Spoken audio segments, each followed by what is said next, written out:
I just finished the documentary on The Biggest Loser, and I want to speak to something.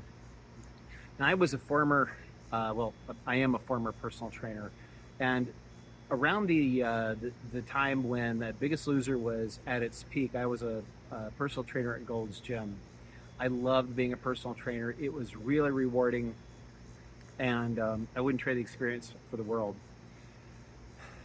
So there was an episode or a season where um, Bob had his contestants or his team on treadmills. He wanted 30 seconds of like a sprint from them, and everybody was doing it except uh, one person in particular, Joelle, I think was her name, and she would quit right at like 26 seconds, 27, just right at the end.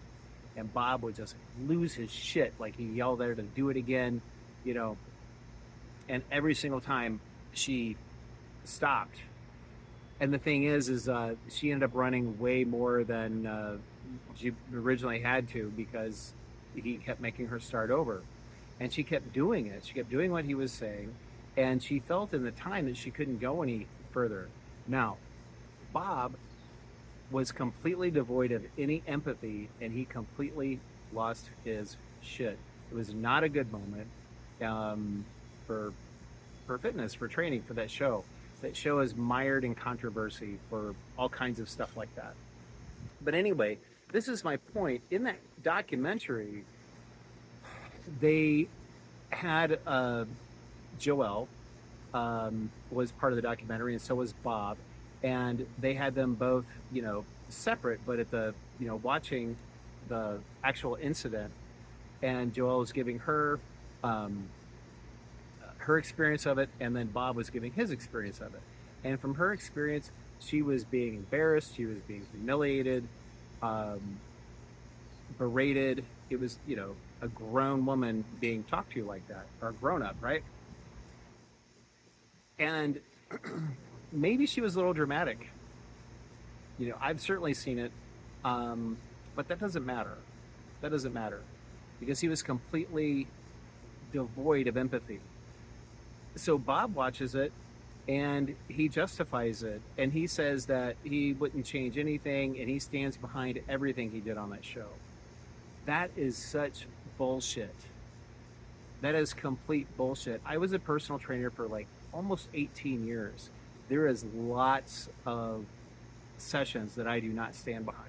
There's many things I had clients do that today I do not stand behind. Okay. The idea that one would be so petty that even after 20 years of life experience, the guy's like almost 70, right?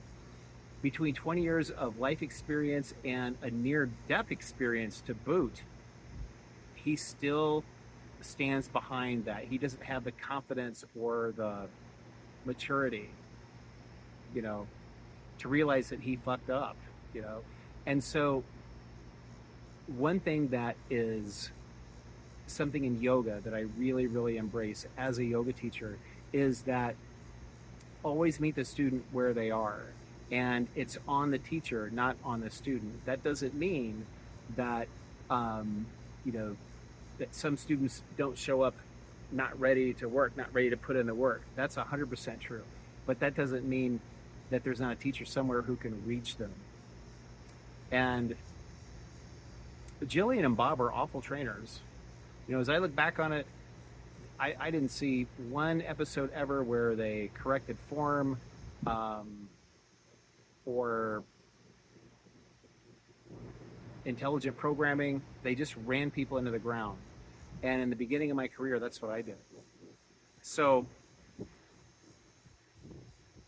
if you have a trainer doing that to you, get a new trainer because your trainer sucks.